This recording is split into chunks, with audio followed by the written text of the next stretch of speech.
We'll send you.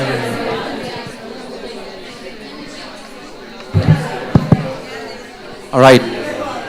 Hello, hello, hello. It's very nice to see this room so full of people. So thanks everyone for being here. I'm very, very happy to introduce Mona Kim to Elisava. Thanks for being here. Hopefully it's not going to be the last time. I know it hasn't. It's not the first time. You know, in your Wikipedia page, it already says that you have been here, but hopefully you're going to be coming, more often. Anyway, I have a bio which is rather long, and I guess that you all know Mona enough. That's why you came here. So I don't think I'm going to read it. So Mona is Mona Kim is a very brilliant designer. She has, to me, what's more interesting is how she's able to really work with this idea of experiential spaces, if you will. So going from formats that are very close to exhibition design or literally exhibition designs to graphic or interactive, or call it whatever you will, design. So really working across formats, always having this very, very strong focus on experience and how design and space and everything that goes with design can generate experience and emotion. She has also a very interesting use, I think, of technology, which she uses in a very clever way rather than simply, using technology for the use of technology. So just without further ado, because it took a long time to get this set up, welcome Mona, and thanks a lot for being here. Looking forward to hearing what you have to say. Thanks. Thank you, Roger, for inviting me and for creating this space for this talk. You know, you should never give a Korean microphone, because you know what we're gonna do, right? We're gonna start doing some karaoke or things like that. But I'm really excited to be here because Barcelona used to be my former home. And it's been a very, very long time since I've been back. And just being back in Barcelona, it actually is very ironic that I'm here to speak about narrative environments, or what we call today immersive exhibitions, because it was really in Barcelona where it was Barcelona who gave me the opportunity to fully experiment with this specific design practice. And it gave me practically a carte blanche. And so I really kind of grew as a designer in that field, really in Barcelona. So I'm coming full back circle, so I'm really appreciative for the invitation. It's, let me see. Mobilizing the public. I mean, I actually purposefully titled this talk with a little tricky thing, but ultimately, the core of why I'm here talking about this is about mobilizing the public. And you and I, we all have history, and we're influenced, we have different influences and learnings throughout our career that shapes who we become and what we focus on. And it was the same for me, And what I wanted to say is that the way, why I'm here today talking about this, it kind of went a little zigzag way, and it has certain differences from very different sources, and I wanted to kind of start with that. So what we're gonna do is we're gonna go in a flashback all the way back to some time ago to New York, and we're going to take a moment to basically talk about something that I did as a young designer back in New York. I founded this kind of a rebellious t-shirt company called Non-NYC, like non as in it's like nothing, And the reason I bring this example is because for me, mobilizing the public comes in really unexpected forms, okay? So it's not just about going out in the street and with a pancart and things like that. And we as creative, basically, we can mobilize the public through our creativity and in many different ways. So I just want to introduce you to this project. It was basically a minimalist, Dada-like art and commerce initiative as a rebellion against the brand labels. And this is 90s New York, and what you know about 90s New York is that it was very topped with streetwear, okay? And This is like a little bit of a subliminal, playful response to the visual clutter of what trended in New York. So basically, streetwear in New York equals like very like complicated and cluttered graphics. And in my young, naive mind, I just want to say to you, you continue being naive because otherwise you're not going to be courageous. I didn't have the budget, obviously, to rent a huge media wall, which is a prime real estate in the corner of Lafayette and Houston Street in New York. And so I just decided to like put it in my brochure, through Photoshop, for example. And but it was picked up by some really interesting and great streetwear boutiques in the U.S. And funny enough, due to its extreme contrast to what trended in New York at that time, it really stood out, catching the attentions of people. So I would get on the street like, dude, where'd you get that? Hook me up, It's like, give me that. So I use this example to point out that capturing the attention of the public, which is a very first step in mobilizing the public, can be even done on a t-shirt, okay? Mobilizing the public is also done through what we call activations in the brand world, okay? In this 360 global campaign that I created for Uniqlo, engaging the public came in the form of a very simple message, a memorable tune, and diffusing that internationally on multiple channels. I want to point out that my original roots are really in branding and advertising, and which have taught me that mobilizing the public doesn't just happen in a bubble or just inside the walls of a museum, but it needs to take to the streets, okay? And in advertising, we're trained to create communication that is sharp, concise, and impactful with a very strong visual approach. And of course, in Uniqlo's case, it was about mobilizing the public to buy more sweaters, okay? But the advertising's mechanism is of impact and wide reach was an influence that will later shape the work that I do for something that I really care about, which is about a culture and social impact sectors.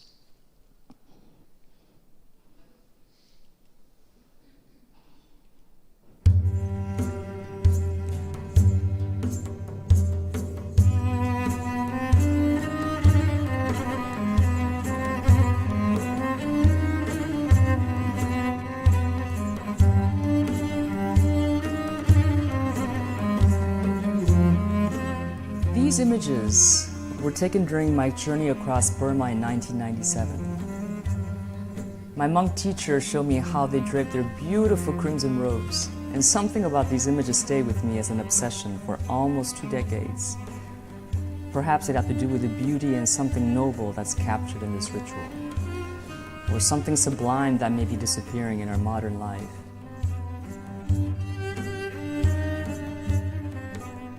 Two decades later, I understood what this wanted to become. A site that is artfully crafted with stories from contributors all over the world to bring something different, soulful, and human. A collection of stories to inspire respect for the ways people make or do things, highlighting masters who revive vanishing arts, capturing the essence of a place, giving voice to extraordinary people whose singularity and wisdom resonate with us all. A site that exists to remind us that the world is still a place of great beauty and hidden gems in the forms of people, places, and practices, and that it is important to recognize and preserve these. So that was a Kickstarter video to campaign and raise funds for our very first book. And this is to point out that Muon is an initiative that really connects my passion for travel and storytelling, but it also answers my long-standing dream to be a photojournalist, like Gunnar, and to discover different realities. And but also, confession, I just obsess about some beautiful traditional costumes. It's an online platform in order to have that wide reach. And it's an artistic platform with a social cause that presents rare stories on artisanship, Oops, excuse me. That's the back.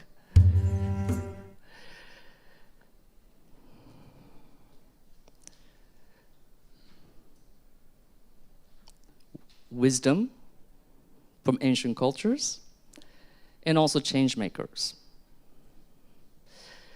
And it's done through a unique curatorial angle with very high-end photography and film. Also, Muon proposes initiatives with brands and NGOs and governments to really do projects to empower communities. And the stories covered to date by contributors really encompass over 27 countries across 5 different geographical regions. And ultimately, I just want to say that this initiative is about giving visibility and a beautiful canvas to people and practices that can actually inspire other people. No? And I really believe in this. You know, the word beauty is very problematic these days, because what is it? But I do believe that we as creators can really employ that to make some changes. And through the persuasive power of beauty, the storytelling of great human depth, the goal of Muon is to mobilize the public and to catalyze change.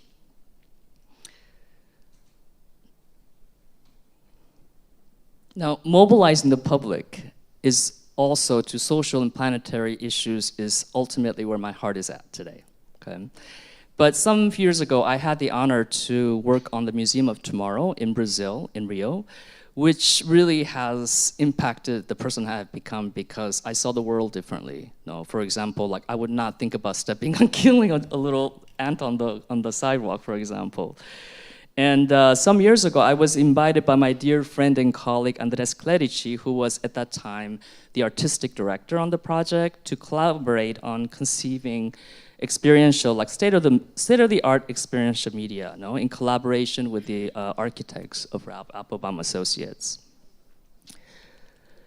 That was actually Santiago Calatrava architecture, so there's a permanent exhibition within that. And so our goal, or our task, was to design the permanent exhibition. And you know, this museum is really all about climate change. You know? And its mission was to transform our thinking in order to shape the future of this planet and our life on it. But mobilizing the public actually demands establishing a very strong narrative angle to engage the public while making things accessible and just showing how clearly that everything is so interconnected and how this affects us all.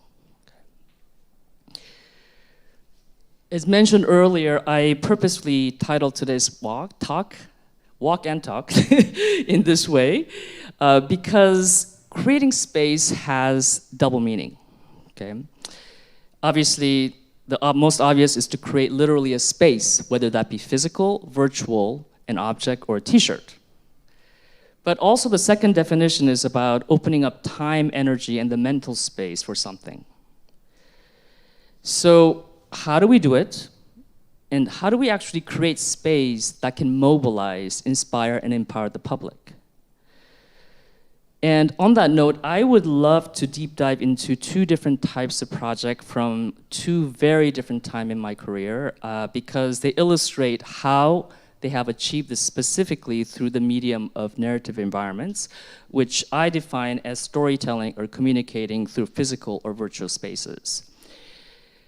Now, through the projects that I'm about to show you, I'd like to highlight 2 principles amongst many that makes this possible. Oops.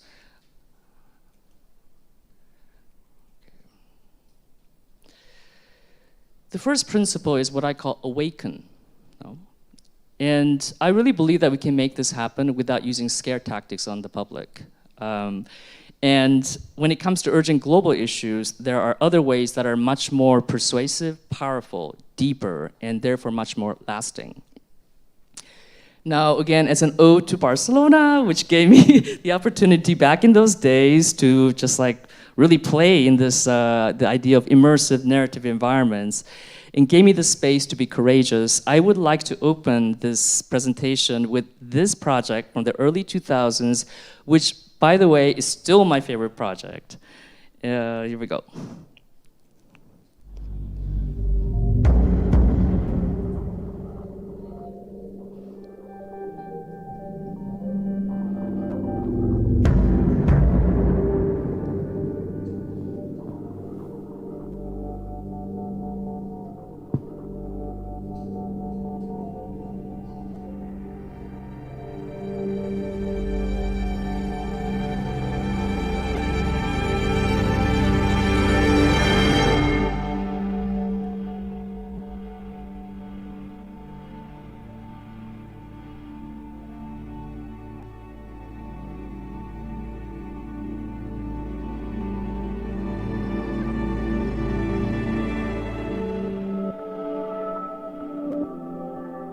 we communicate even with non-expression.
One moon, but many ways of saying moon.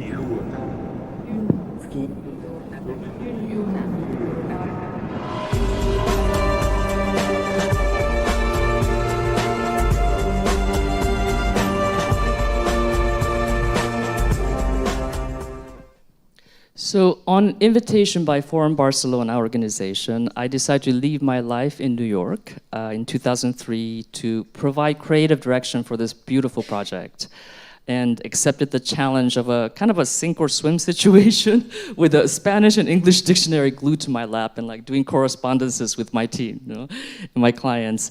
And the award-winning Voices was an exhibition on world's languages and human communication. Now, because I'm a travel addict, this was like a dream project for me. And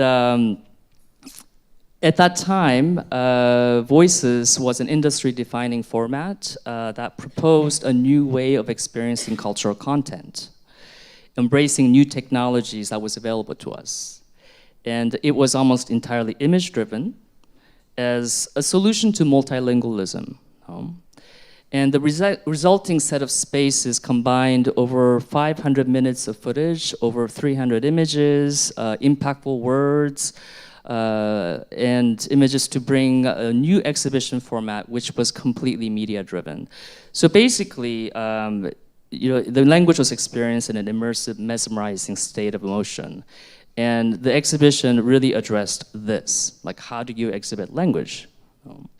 And this mission, like how do you awaken the public to the fact that 96% of the world's languages may disappear in this century? And that when a language dies, a culture dies. So how do you awaken the public? And one aspect that is very important for me personally and also in my work is that I think moving people emotionally is key to many projects, and because emotion is a key element that I prioritize in all the projects when I can, because it connects people to the experience and the message, thereby creating impact. You may have heard in the audiovisual that I showed you that in Voices, we strategically relied on string instrument-based sound composition because it gave us that emotional pull needed to reach the hearts of the visitors. So we worked with very talented Martin Green, who had the sensibility to compose all the soundtracks for this exhibition with that very heart-driven type of a string instrument composition. And secondly, I want to point out that whether you're a child or a grandparent, wonder is a powerful trigger. And inside of this 12-meter tall 360 media experience, we immerse the public in the ordinary of everyday life that we're so familiar with that we don't even notice them. And to help them see them in a very different way.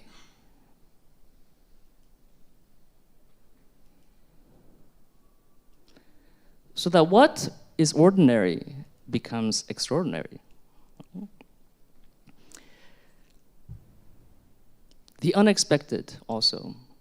In Voices, the foundation to inspire public empathy was broadening people's understanding of what human communication and languages are into something that is much more vast, rich, and unexpected. So we show the most spectacular examples of verbal and nonverbal expressions in the world to create that sense of wonder, and by doing so, we created a link in visitors' understanding that when a language dies, beautiful world dies. Awakening also transpires when we present things that people can relate to. In essence, this project was about safeguarding diversity, which was one of Forum's 3 principal tenets. And this is why the event was endorsed by UNESCO. But ironically, diversity sometimes breeds prejudice. And to transform that, what if we show what we have in common and what connects us? No, we all have rituals, we have worship, we have this idea of spirituality, but everybody does it similarly but differently. No, and so how can we show what is unique to each, but yet what connects us? And in Voices, to open people's eyes and mind by presenting unique views and angles about languages and how humans communicate, to really drive this point, that when a language dies, a world dies. So, do we really want to lose all this beauty in the world? I believe that something that is meaningful, it resonates with people. And when something resonates with people, they're engaged. And from there emerges that possibility of awakening. Voices drew 1.5 million people in 5 months.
Okay, so what you just saw was a 22-meter tall suspended sculptural installations of 100 and some pieces called Splash that captured water at the moment of its primordial explosion.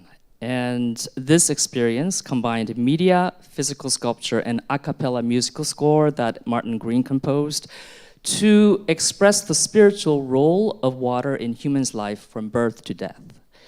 And it was an iconic experience that we created specifically to bring that last dramatic and memorable finale to a 10,000 square meter exhibition.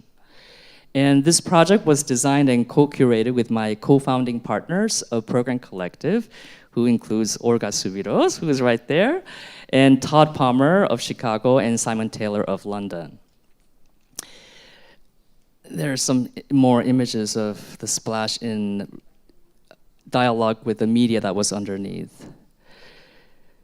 According to data provided by El País, they did a survey, the exhibition and the expo raised awareness and the will to act in 70% of the visitors, and that's actually high. So the question is, how do you create impact? And impact, for me, is not just about visual boldness. It's also about reaching the intended public and actually infecting them. And I'm sharing this project which was realized back in 2008 due to the urgency of the subject matter as it relates to today, because looking back, although this project was conceived and made during that euphoric era of mega-scale temporary projects with what at that time seemed an infinite material resources. The principle to achieve this are still timeless. We always start with a purpose, like why are we doing this? To show the world how water, life, and us interdependent. And by doing so, awaken people's consciousness as to why it's so important to turn off that faucet, right? And what was our audience strategy to engage and reach the public? To present science and culture in a poetic manner for the purpose of revealing the never imagined prolific face of this magnificent essential element which we take for granted.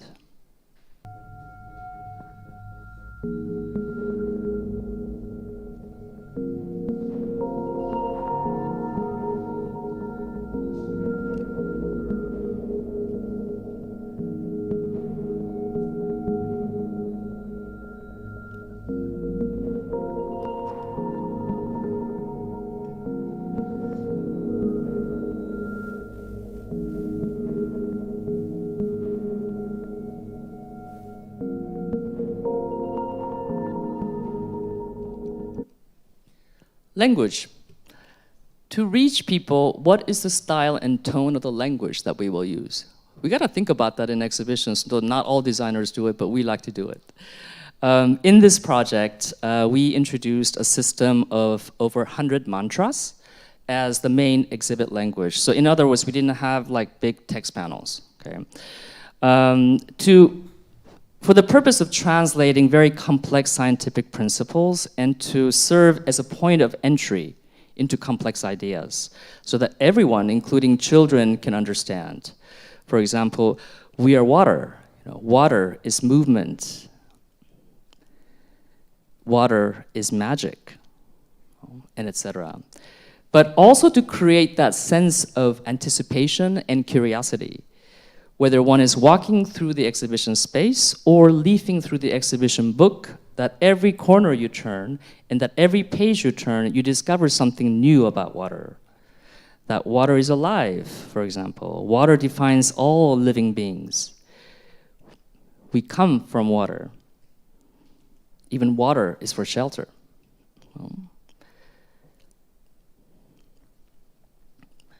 Then there's translation. Translation for me is synonymous with accessibility, which is synonymous with making things understandable. How can you reach people if you don't reach, to reach people, you need to actually make something that they can relate to and they can understand. And if you don't reach people, how can you create an impact? The way we're a certain kind of designers, we actually get involved in curation and content quite heavily. And we take a big document that holds the knowledge of our scientific committee and scientists and experts, and we collaborate with them to extract key messages, transform and reshape, angle and edit, and to add to that scholarly knowledge so that it becomes understandable and compelling for the public and translatable into an inspiring physical experience. It's basically the what, why, and how we communicate. And in this sense, we become co-curators, bringing clarity and making things accessible, revealing what was invisible before through having the foresight and the ability to connect the dots, therefore creating impact. Ultimately, the overarching strategy to create that public awakening in this project was through showing the public how water exists in all aspects of our lives. For example, how it creates beauty, yet how it can destroy. Its bizarre forms and colors that we never even imagined. Even to the spiritual role. Like this is Kumbh Mela in Calcutta. And by doing so, drive the point that water is omnipresent, why it affects us all, and how important it is. In other words, I like to boil it down to, we want to help the public fall in love with this. Because what we love, we safeguard. So this as means to awaken and to inspire public action. Now, we're gonna switch gears and we're gonna travel back to New York again, to the now. And I would like to do a deep dive into the second type of project that I mentioned earlier, which opened during the summer this year, to really illustrate another model that makes this possible. Okay. And it's done through a story-driven environment as opposed to a theme-driven environment. And to emphasize a second principle that I'd like to highlight to make this possible is to empower. I was commissioned by Spicescape Museum in New York to work on a Batman by Spicescape experience. And this involved creative direction, design, curation, and co-production of the physical exhibition and its immersive media. Now, just to tell you a little bit about Spicescape, it's a museum which is all about secrets, espionage, and investigative journalism. And the permanent exhibition was designed by Sir David Ajay.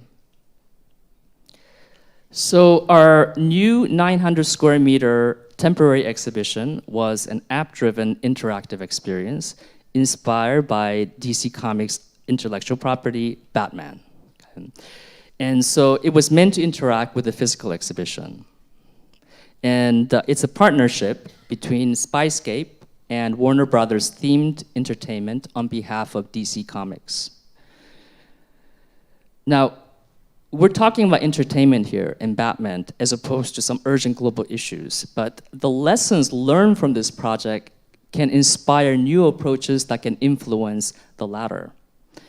From the perspective of mobilizing, and you may have suspected that I like to mix influences, like bring culture to commerce, commerce to culture. It's a fun thing to do. So basically, how do we empower people?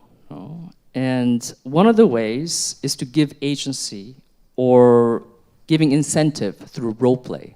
Right?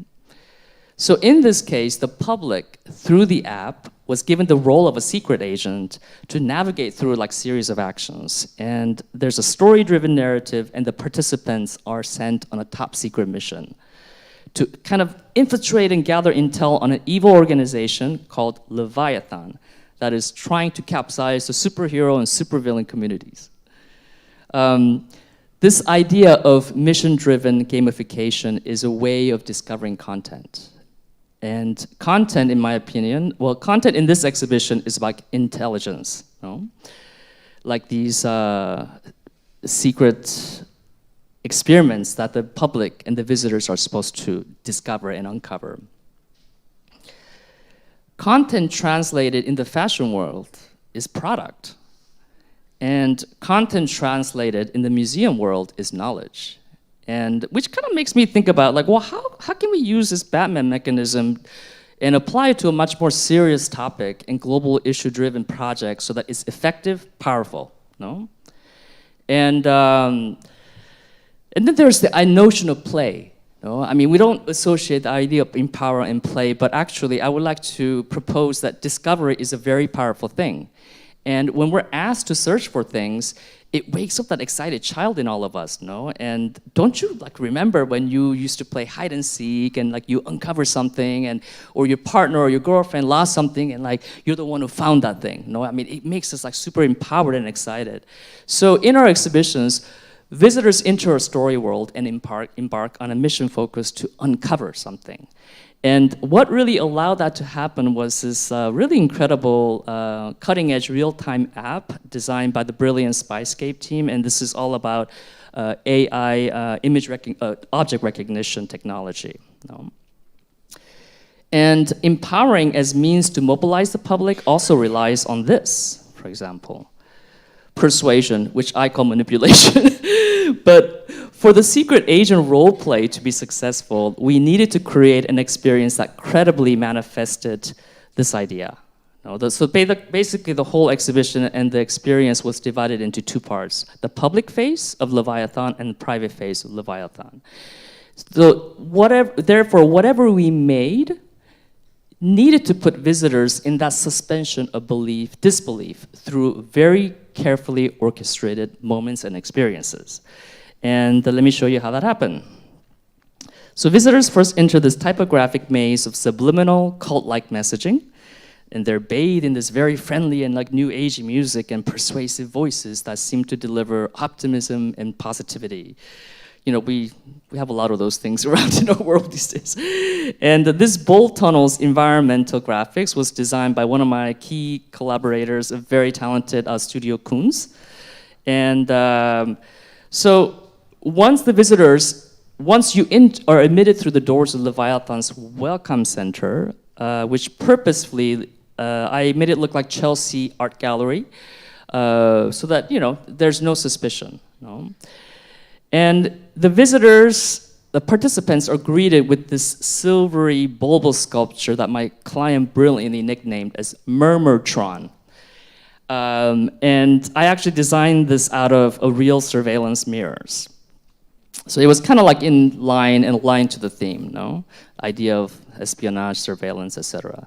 So when you're close to it, it actually murmurs like really freaky subliminal messaging that'll give you the creeps, yet you don't know why. No?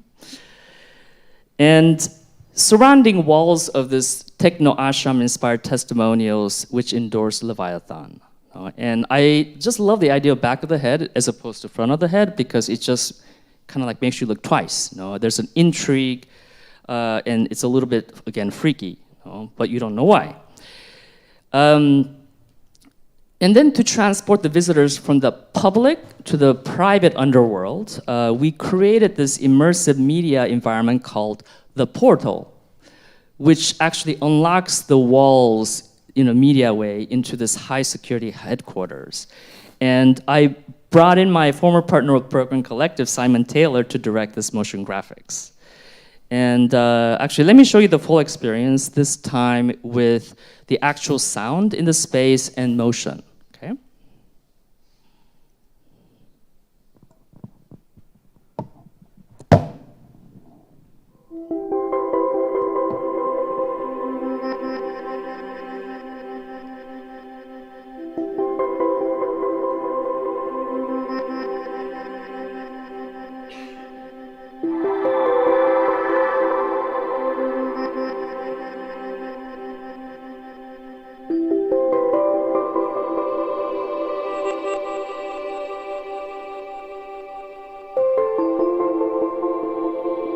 Do you want the truth?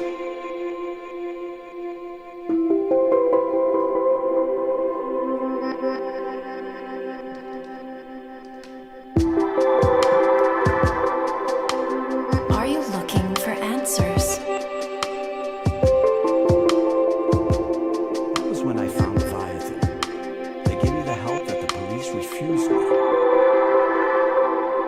Do you ever feel alone? You want to be seen. Step into the sunshine. You feel like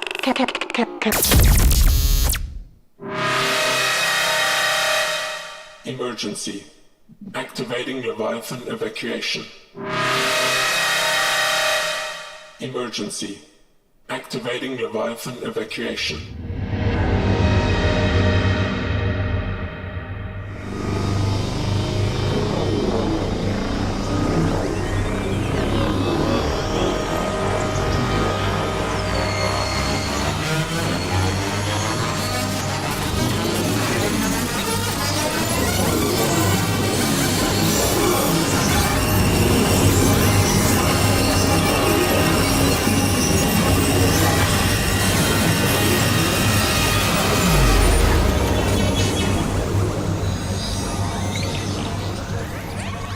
Exit portal. Exit portal.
Scan 5.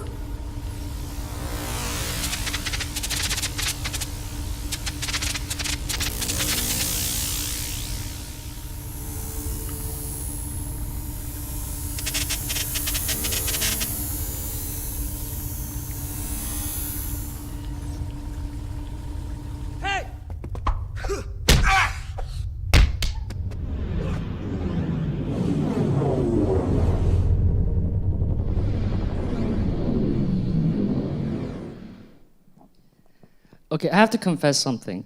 In this project, I had to think about how to create dystopia and convincingly, and to manipulate the emotions of the public to kind of like decenter them. And I actually liked it, which was freaked me out.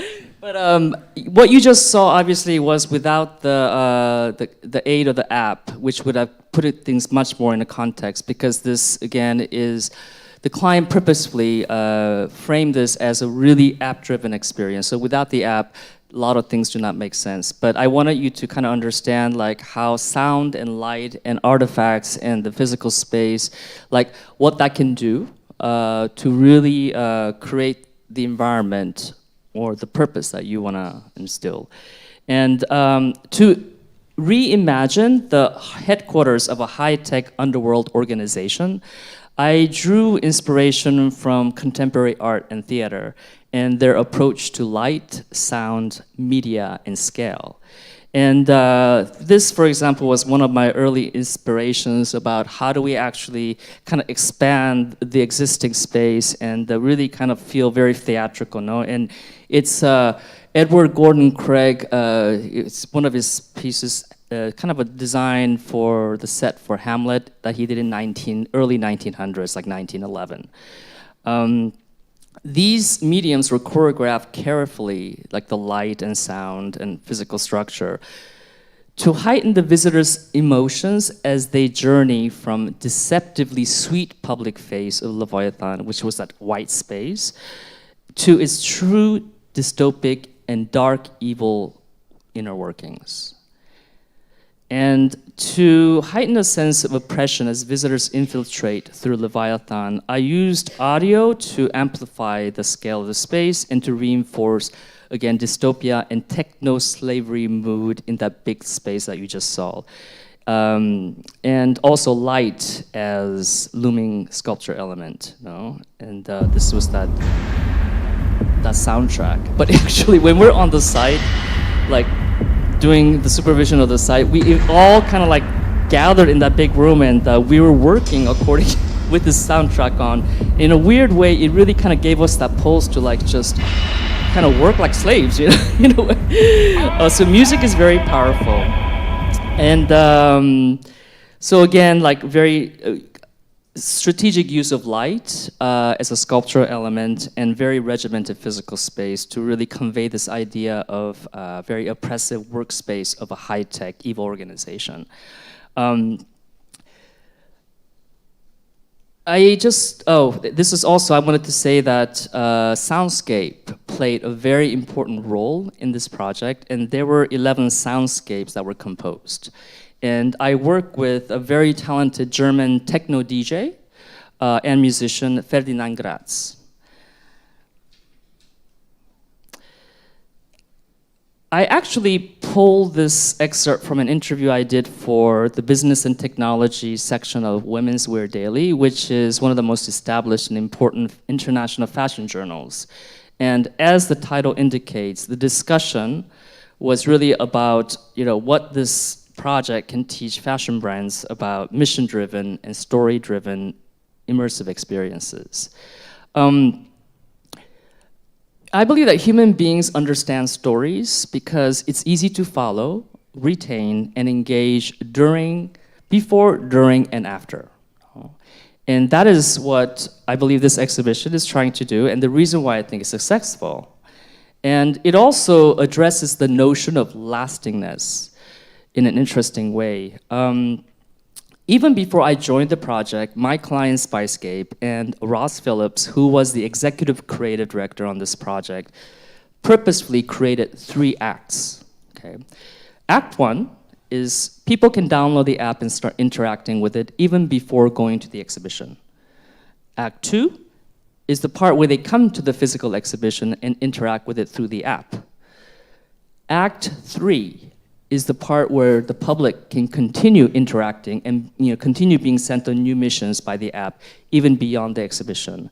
And I see this approach as something that museum exhibitions can be inspired from, because so often when you go to an exhibition, especially those that are important, no? I mean, you're influenced and then you go back to your normal life. So this can be one of the solutions to make the influence of an exhibition, especially those that deal with important issues, last beyond the visit and continue to engage the public.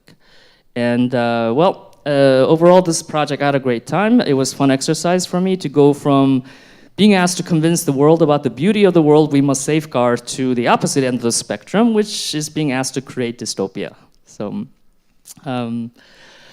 and then, it's the last chapter of this presentation. I'm sure that you always want to know like the behind-the-scenes images. And so, what does it really take, and what is really behind these pretty pictures? No? As mentioned, we transform complex ideas into experiences. In thematic exhibitions, designers have an option to become co-curators because we can bridge that often existent gap between the knowledge holders, such as the scientists and experts, and the public. There always needs to be a translation. Okay? We also consider context, space, for example, space in Water for Life. I mean, most often we inherit a specific type of architecture and space, and pre-existing conditions of the site informs our design decisions. And our space in Water for Life was very contrasted in proportion in lighting conditions. And there were monolithic scales with architectural elements that demanded an equally bold response. Context for me is also about being conscious of the audience. I try to drill this into the students all the time. You gotta think about the audience, you can't just make it for yourself. I mean, who are we trying to reach and how?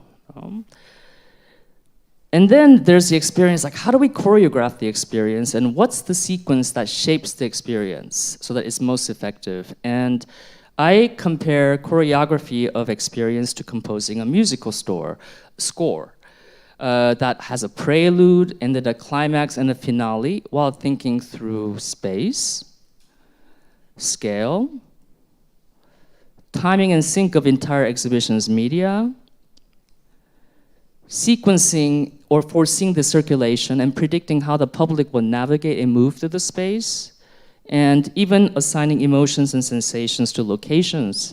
And in essence, it's about programming a space. And then what about the mood? I love dealing with mood. I love doing mood boards.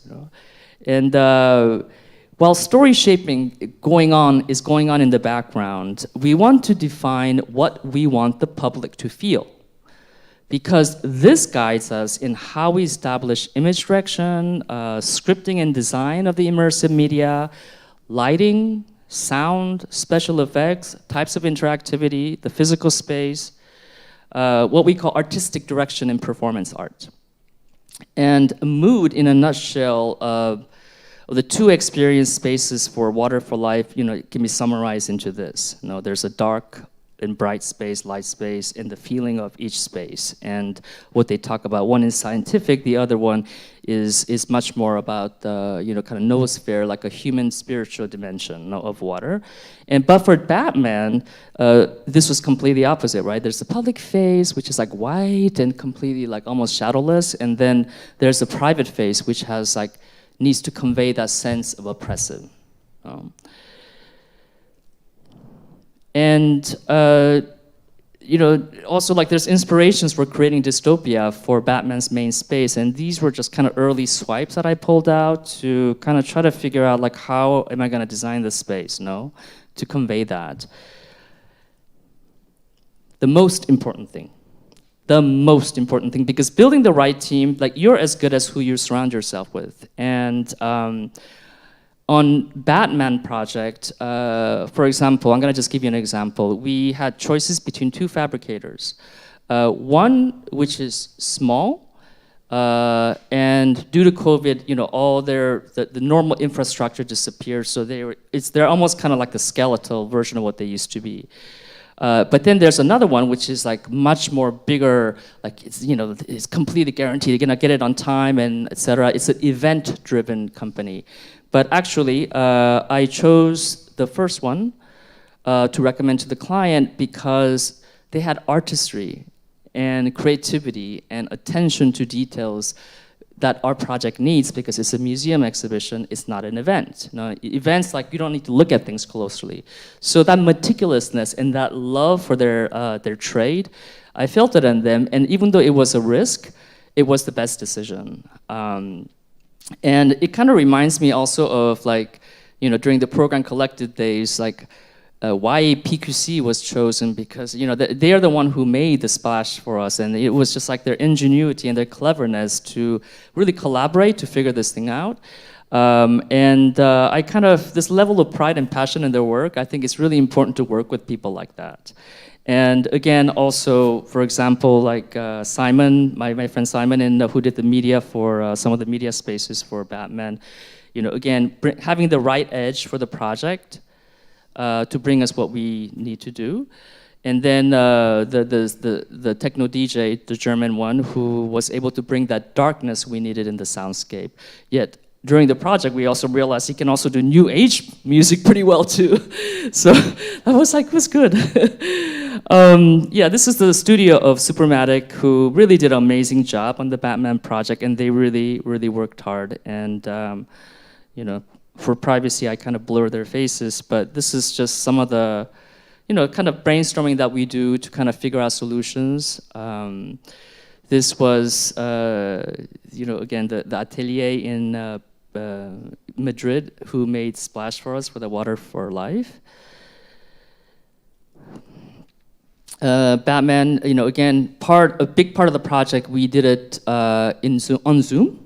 Because the team was globally distributed between London, Australia, New York, Paris, etc.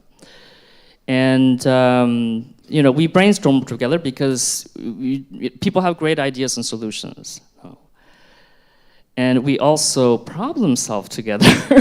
Now you're seeing a bunch of production that we did for the filmic shoot for Batman, and well, there's a lot of baggage, funny baggage with this, because on a project like this where you're dealing with some big brands like Warner Brothers, the integrity of keeping with the complex styling and the mandate of how the characters are portrayed is very, very important. And so we kind of had this really big drama with like finding the right Robin outfit. It's like, is the Robin from 1970s or is it from the 1990s? And then like we had this shoot coming up, and anyway, we all had a really great laugh and in time, so that was good. Again, that's like almost part of the Water for Life making with Mark Sarda, and this is a group photo with my partners of Program Collective when we were just a little bit younger. And then briefing, providing the right briefing is key, and this was a briefing for the portal. And just some mood images to kind of like establish that look and feel, so that basically like whoever actually produces the media is aligned. That is Dario Cirerol, that amazing olfactory designer in Barcelona, and he worked with us on Water for Life on this sensory tunnel, which is not about, we introduced smell to that sensory tunnel. We had temperature and interactive video and sound and also temperature to really talk about contrasted landscapes. And to create a brief for smell was a very interesting experience. You have to be a great editor also. When something doesn't fit, like an idea that you love, but it just doesn't fit, you gotta cut it. And for the students out there, to achieve a high-end product, it takes dedication and resilience and reiterations of things, and road mapping how to go from here to there. And in the professional context, it also requires persuading the client and persuading the team to be on the right path, etc. And constantly refining. And these are some work in progress from of the making of Murmurtron in a Batman exhibition. To perfecting things on site, no? And on Batman projects specifically, it was a very interesting process to work with Gail Simone, who is an acclaimed comic author who created Batman, Batgirl, and Wonder Woman. She wrote that, no? And the types of conversations that we would have as a team is quite different than the conversation that we would have for other projects that I showed you. And because they're really concerned that the story that is being woven has narrative credibility and alignment to the fictitious world of DC Comics and its characters. But also in this photo, I learned a lot from the rigor of the digital team on Batman exhibition, who, aside from their technological prowess, came with user experience mindset to always question ergonomics and rationale of how visitors would act, why it would make sense, how they would interact. And so, it was good to have that rigor to kind of ground us so that we don't go kind of like way off the sidewalk. And then there's the fun thing of management, which some of you may actually have an allergic reaction, but actually we kind of like it. I like it, budgeting, planning, value engineering, which value engineering means that you find a different way to bring the cost down by using another technique or finding other substitutes, for example. So on the Batman project, this was essential, okay? And then the fun part of testing and prototyping, and this is a mosaic of which represents a fraction of 365 days times 2 years of all the work in progress and prototyping that we did for Water for Life.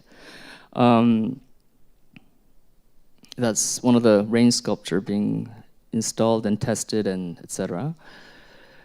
Site visits, that's a big piece of splash which arrived on site. Sound test, because we used a specific type of speakers for this sculpture that sort of emanates sound, no? So surface inductors. And so we tested, how do we test that? How do we organize the test so that, when we go on site, we have less risk, for example. No? So again, testing, prototyping. I just love this image because this is the wonderful team of Supermatic who came in to install the technology room where you saw all those masks and artifacts and there's all this media moving around. This was a gigantic structure. And I just love, it looks like a modern dance, Testing on site, refining on site. We had donuts too, because went to Dunkin' Donuts a lot and really got fat. And me probably being surveyed on the surveillance camera, probably do Instagram or something.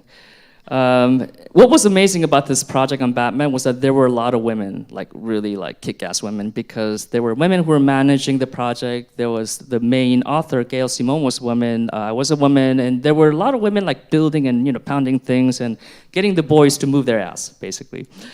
But we always need to have fun, because when you have all these superhero masks and artifacts, I'm sorry, you gotta do something. So.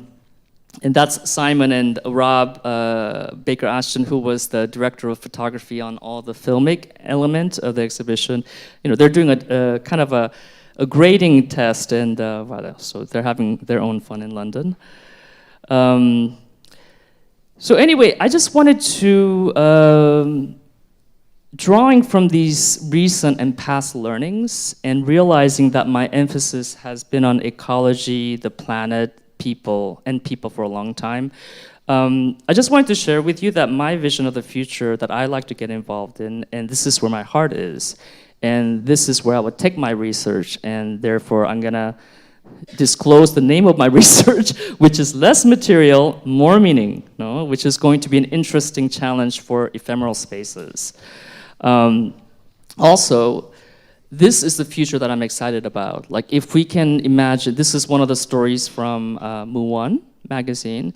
It's about the Bushmen, and their notion of time and technology and affluence, which is extremely inspiring. And with global climate change and everything that's happening in the world, we have a lot to learn from that. Also, I would love to that we get rid of inequality. And how do we do that? And this was about a nonprofit that actually empowers men, people coming out of incarceration, giving them the tool and the skills in craft and business skills to be able to become independent. Okay? And also, it's really tied into the U.S. judicial system, which is bleeding money, because when you have people in the prison and they cannot integrate, they always go back to prison again. It's an interesting cycle. Also interconnected, and everything is interconnected, and that is really kind of how the world is. And so I've been thinking about just to close, just thinking about these past projects, especially in built environments, and how to resolve that, because we use a lot of materials. Yet we are delivering important messaging and information, and so how do we find a solution to drastically require less material, right?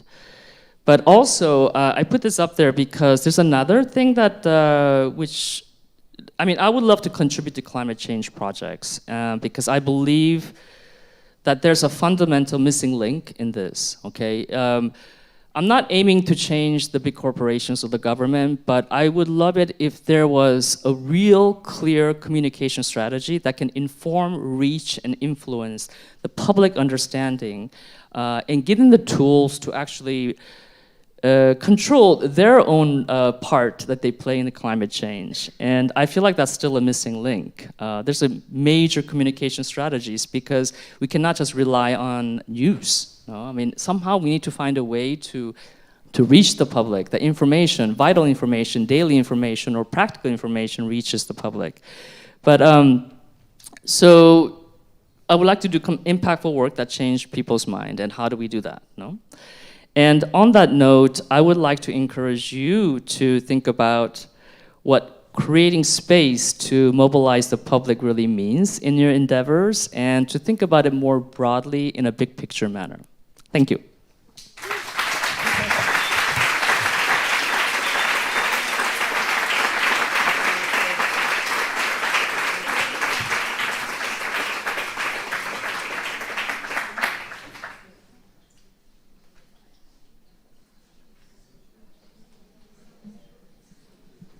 Do we go into question and answer? Because I'm really afraid to, somebody's gonna ask me some really tricky questions. I hope they will. So, so there's an open mic. Please take the chance of asking a very tricky question to Mona. All right, short, please. The brand, the clothing brand, is still on? Like it's still ongoing? Not for sale anymore, huh? You can't hook him up. I still have the name registered in New York, but it was I kind of stopped that project because it was more like an art project for me, and I got my satisfaction. It sold in great stores, it has some really good response, and then I just didn't want to do it anymore because I wanted to focus on my design profession. Yeah. Thank you. Trickier?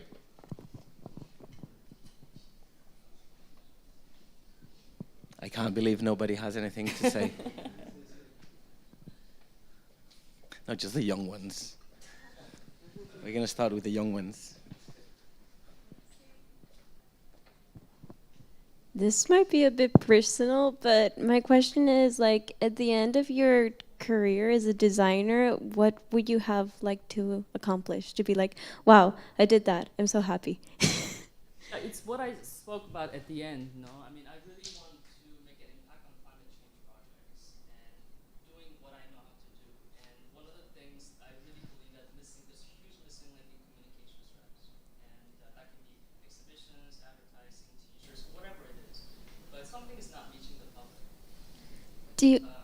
Sorry, I just wanted to say, do you mean like this like miscommunication is just that people aren't getting involved enough? Is that what you mean? Communication. Okay. And lack of communication in the sense that it's not really effectively going through the good channels. And this is why, in an ideal world, like a friend asked me the other day about advertising, because I come from advertising, and yeah, I mean, there's a lot of activities in advertising that is promoting things that we don't need anymore. But what advertising does well is diffusion, and outreach. And I feel like we really, in the ideal world, if all the people in the advertising world stopped doing what they were doing and bring their talent and their knowledge and apply it to like issues like global, climate change, like we would be in a pretty good position because they know how to do that. So, have I answered your question? It was very interesting. Thank you.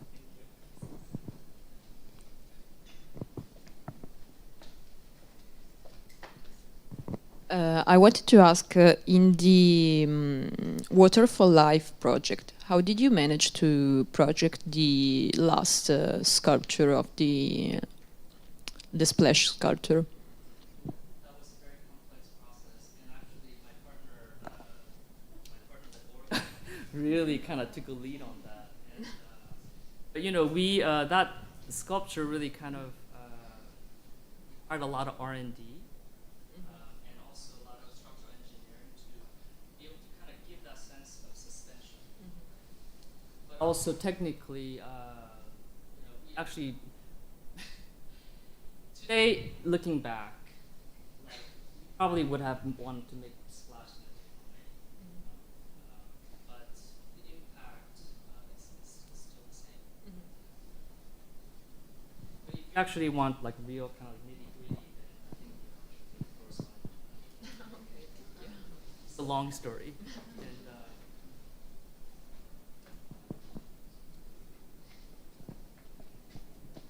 Nobody else? Sorry, Uh-oh. Mona. I know this man. Well, we go back many years and have worked together, but the question is, you've been working in New York, you've been working in Barcelona, you live now in Paris, you've been working in Milan early on. How does this city culture, cityscape, your environment influence what you do, and do you think it's relevant to where you are now, or is it relevant where one is, in any case, to creation processes and so on?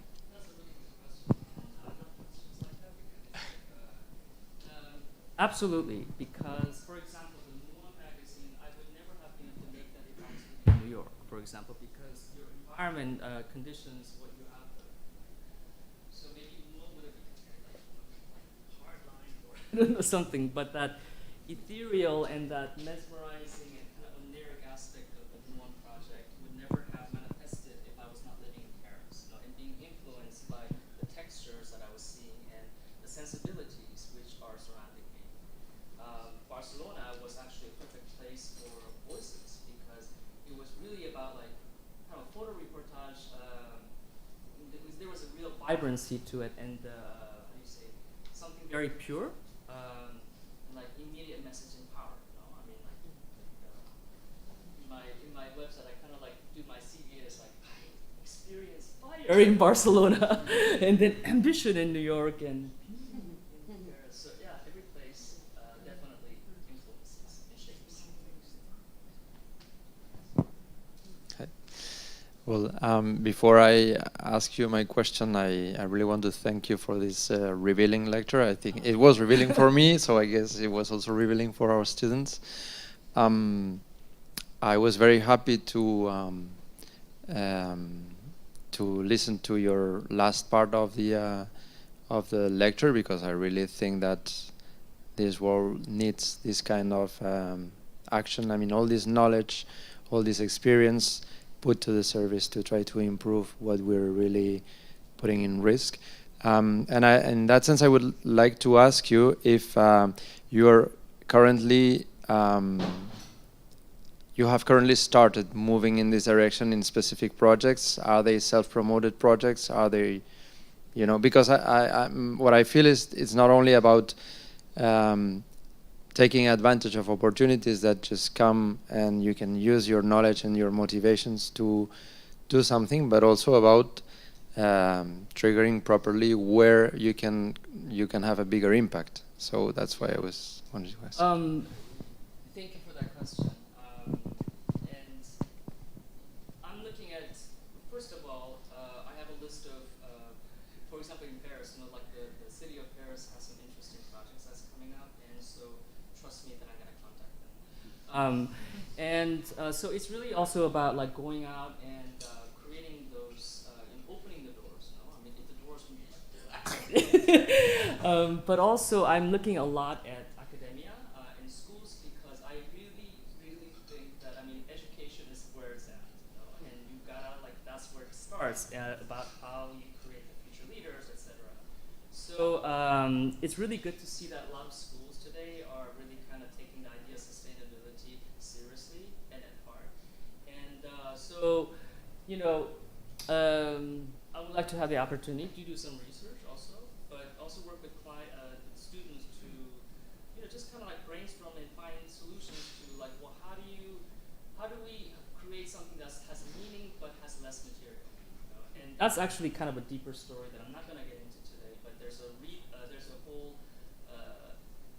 logic behind this title of my research, which is that, and it's very influenced by the Japanese culture or the Japanese sense of notion of empty is not empty. And so I feel like today's problem is not about finding another like ecological materials to replace what was toxic, because it's still material and it still means that you're like taking from like limited resources in the world, right? But I feel like the solution is really it really depends on the change of attitude and our approach to consumption, the idea of satisfaction and fulfillment. That's where it's at. I'm not good.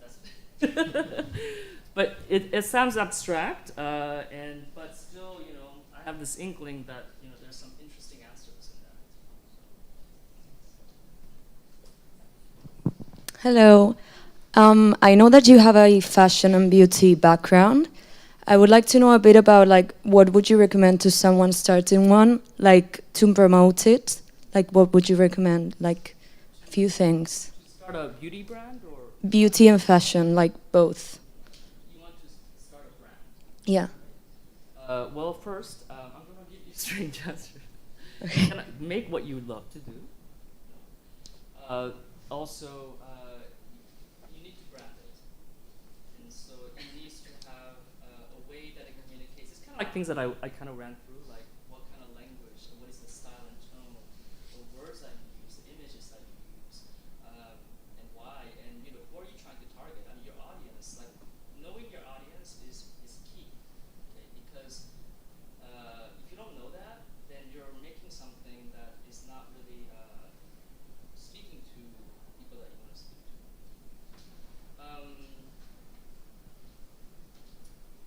Does that answer your question? Yes. It has a bit to do with sustainability, like recycled materials. So maybe what you said about like more the message than I don't know. Well, that's maybe to promote that, if that's a big part of the whole brand. Okay, so I'm gonna just be blunt. You know, I don't think we need any more products. I really don't think so. So, you know, of course, we all want to create something, no? But we're really in a crucial time where it's like pretty, like it's serious, you know? And so, I think it's good to. It's different than when we were your age. You know, our only obligation was come out of school and get a good job. But I know that your generation has very different caliber of things to deal with, and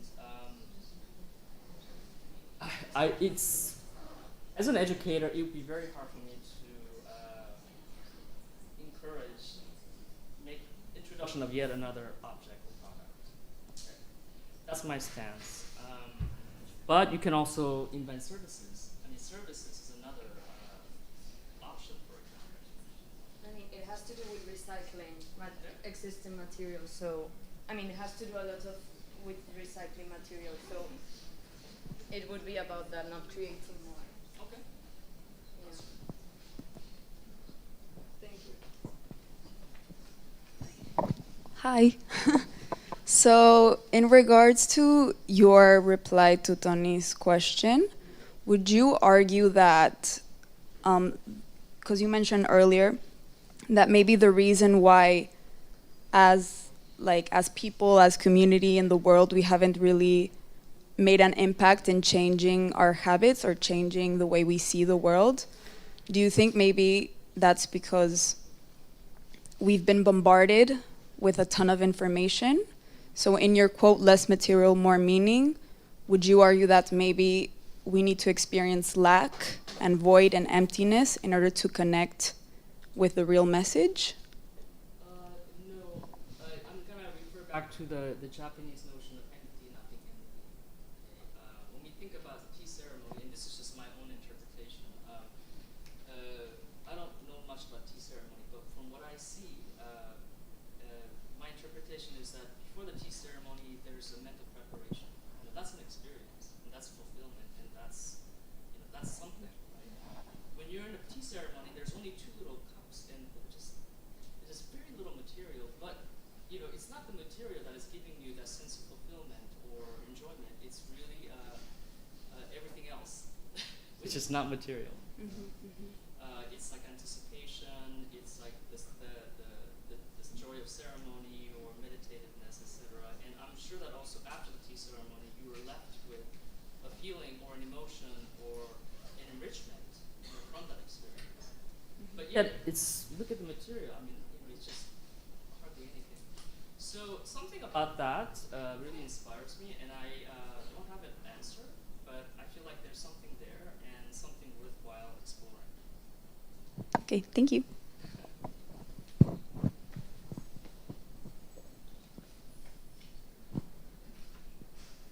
Nobody else?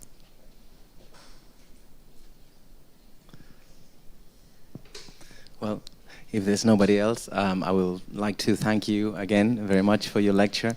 I was very, very interested in this question that you closed your lecture with, which I think is very important. We talk about experience and the relevance of experience, but the reason why we mobilize this experience, so mobilizing the public, which is your title, but for what, right? So this idea of mobilizing the public to transform or to generate change, and that change can go in very many different directions, which is not necessarily that of adding more stuff or adding more material. I think that this is very, very interesting, and but I think also that the ethos, if you will, of design as an agent for change, for beneficial change, is something that transpires your lecture, and I think that that's something that I would like the students to treasure, because I think this is a very important issue. We teach skills, we talk about desires and techniques and formats and reference and whatnot, but fundamentally the question is what for? To use these skills, these capacities, these abilities, what for? And I think that this ethos, if you will, of design as a transformative practice and way of thinking and doing is a very, very important lesson from your lecture today. So thanks a lot. If there's nobody else, I think that we can finish. Thank you very much.